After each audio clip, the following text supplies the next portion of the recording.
নমস্কার বন্ধুরা, পম্পার কিচেনে আপনাদের সকলকে স্বাগত। আজ আমি আপনাদের সাথে সরু চাগলি পিঠার রেসিপি শেয়ার করব। কোনো রকম চাল ডাল বাটার ঝামেলা ছাড়া আজকের এই সরু চাগলি পিঠার রেসিপিটা আপনাদের সাথে শেয়ার করছি। আশা করছি আপনাদের ভীষণ ভালো লাগবে।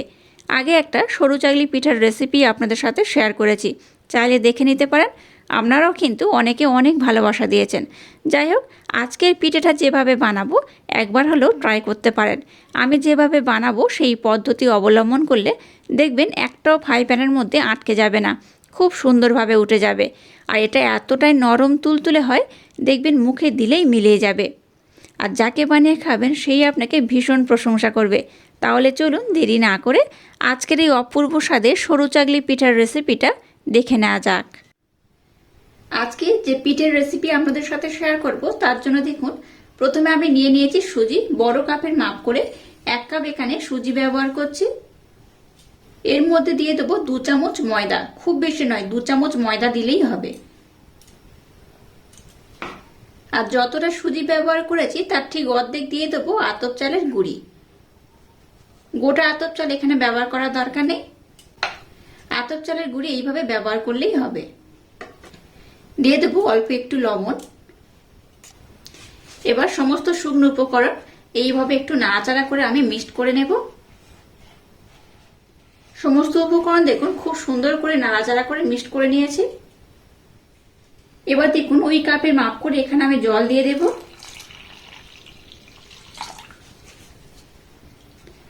এখানে আমি প্রথমে 1 কাপ জল দিয়ে দিয়েছি। জলটা দিয়ে এটাকে এইভাবে কিন্তু নাড়াচাড়া করে একটু মিক্সড করে নিতে হবে। আরো 1 কাপ জল দিয়ে দেব। মোট এখানে 2 কাপ জল ব্যবহার করলাম।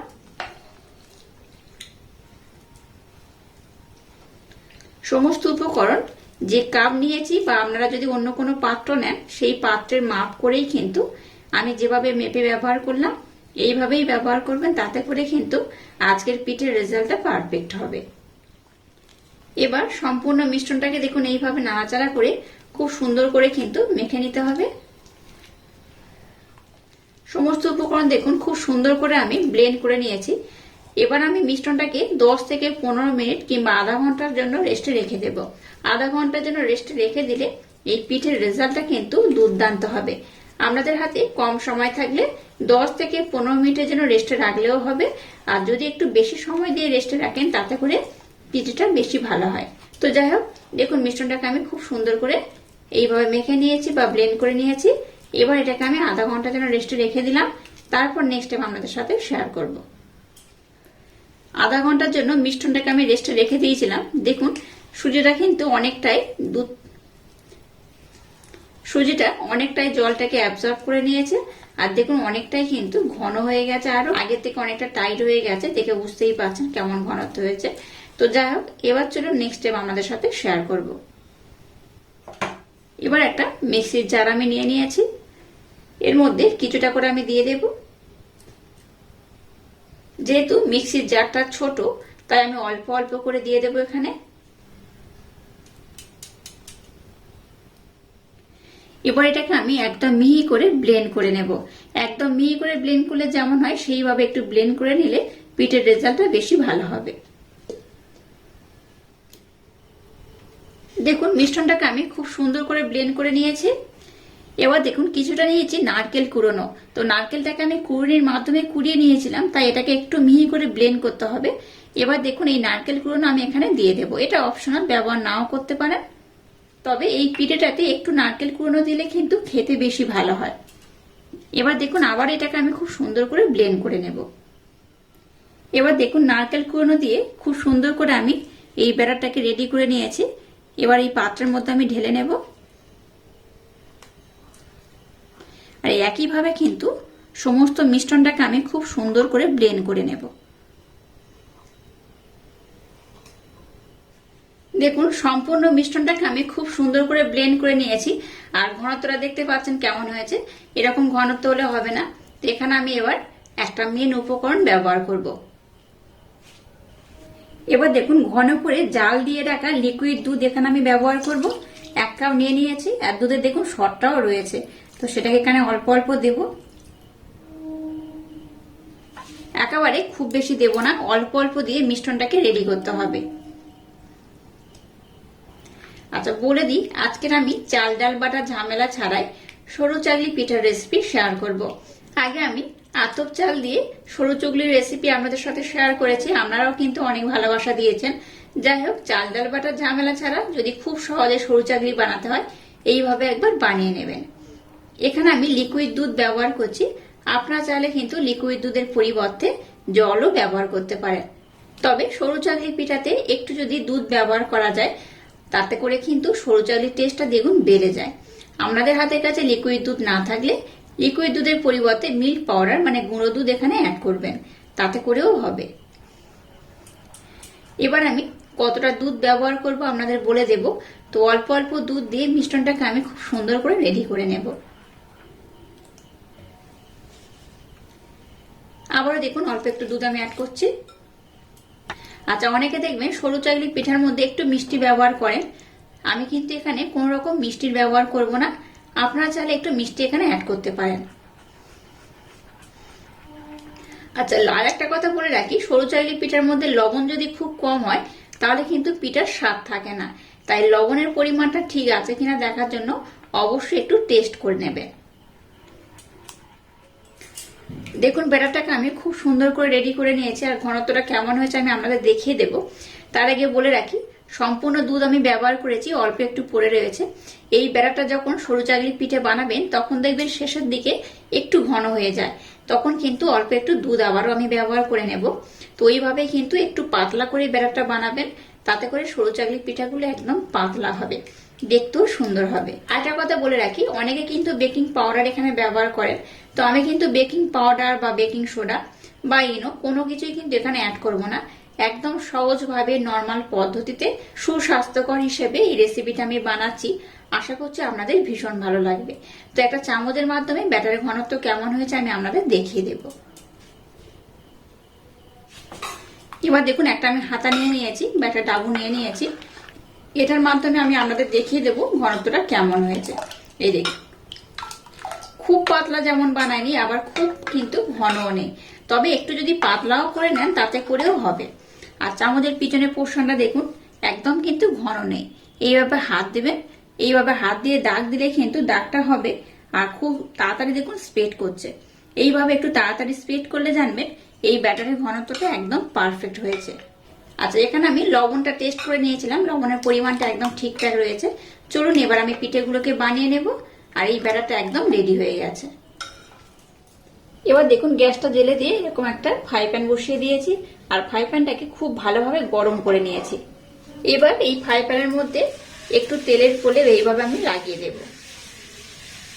খুব বেশি কিন্তু তেল দেওয়ার দরকার নেই, একটা টিস্যু পেপারের মাধ্যমে এইভাবে একটু তেলের প্রলেপ লাগিয়ে দিলেই হবে। এবার এক হাতা ব্যাটার আমি দিয়ে দেব, এইভাবে দিয়ে একটু ভালোভাবে ফেলিয়ে নেব।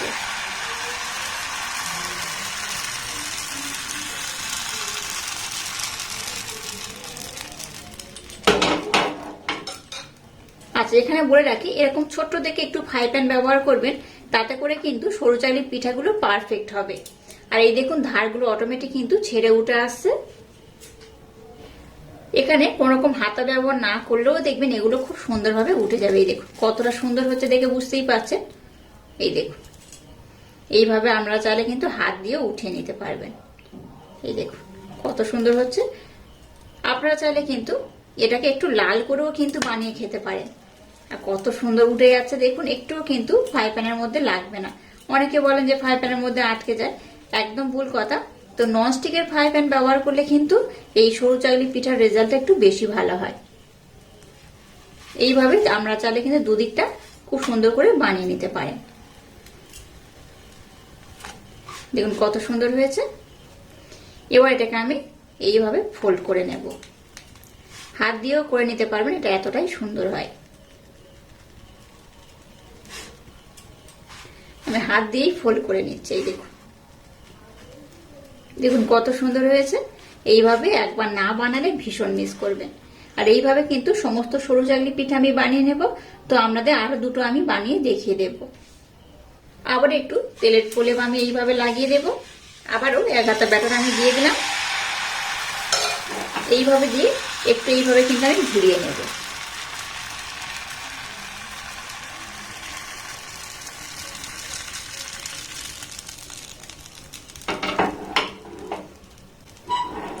এই ব্যাটারটাকে যদি আরেকটু পাতলা করেও বানান তাতে করে কিন্তু কোনো রকম সমস্যা হবে না। এবার এটাকে আমি একটু হতে দেব। দেখুন ধারের পোর্শনটা দেখে বুঝতেই পারছেন অটোমেটিক কিন্তু ছেড়ে উঠে যাচ্ছে। আর এগুলো কিন্তু একদম এইরকম সাদা ধবধবে হয়। দেখুন কত সুন্দর হচ্ছে। এখানে যেহেতু আমি নারকেল কুড়নো দিয়েছি তার জন্য কিন্তু এটা দেখতে তো সুন্দর লাগছে, খেতেও অপূর্ব অসাধারণ হবে। এটাকে আমি একবার উল্টে দেব। এই দেখুন, দেখুন কতটা অপূর্ব হয়েছে। আর এইভাবে কিন্তু একদম সাদা সাদা সরু চাকলি যেই দেখবে সেই সরু চাকলি কিন্তু প্রেমে পড়ে যাবে। এটা এতটাই সুন্দর দেখতে হয়।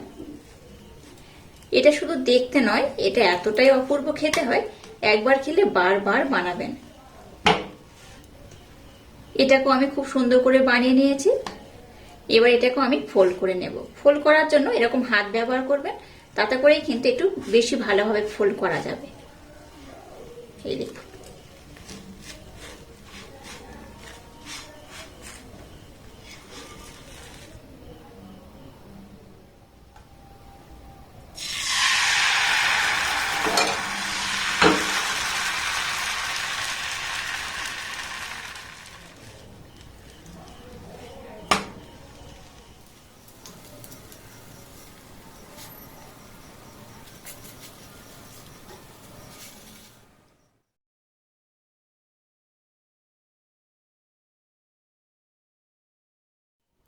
দেখুন সরু চাকলি পিঠা আমি কত সুন্দর করে বানিয়ে নিয়েছি আর কত অপূর্ব হয়েছে। দেখুন একদম কিন্তু দুধের মতো সাদা ধপধপ করছে। এটা দেখতে যেমন সুন্দর, এটা কিন্তু খেতে তেমনই অপূর্ব অসাধারণ। এইভাবে একবার হলো সরু চাকলি পিঠাটা বানিয়ে দেখবেন, অসাধারণ দেখতে হয়, খেতে হয় এতটাই অপূর্ব। এই সিজনে একবার না এইভাবে সরু চাকলি বানালে ভীষণ মিস করবেন। আর কতটা পাতলা বানিয়েছি দেখুন, এইরকম পাতলা বানিয়েছে আর কত সুন্দর হয়েছে। এরকম একদম ইউনিক পদ্ধতিতে আজকে যেভাবে আমি সরু চাকলি বানিয়েছি এইভাবে বানিয়ে দেখবেন, খেতেও অসাধারণ হয়। এখানে যেহেতু নারকেল কুড়নো রয়েছে তার জন্য এর টেস্ট কিন্তু দ্বিগুণ বেড়ে যাবে। আর অবশ্য এইরকম সরু চাকলি পিঠার সাথে কিন্তু গুড় না হলে ঠিক জমে না। শীতকাল মানে গুড়ের সাথে নানা রকম পিঠে পুলির উৎসব। এই গুড় ছাড়া কিন্তু কোনো কিছু সম্পূর্ণ হবে না। তাই গুড় দিয়ে একবার হলো এই সরু চাকলি পিঠাটা পরিবেশন করে দেখবেন বা খেয়ে দেখবেন, অপূর্ব খেতে লাগে। আর আজকের এই অপূর্ব স্বাদের সরু চুগলি পিঠার রেসিপিটা যদি আপনাদের ভালো লাগে তাহলে চ্যানেলটাকে লাইক, শেয়ার, কমেন্ট এবং সাবস্ক্রাইব করবেন আর পাশে থাকা বেল আইকনটা প্রেস করে দেবেন। তাহলে টাটা, আবার দেখা হচ্ছে নতুন কোনো রেসিপি নিয়ে।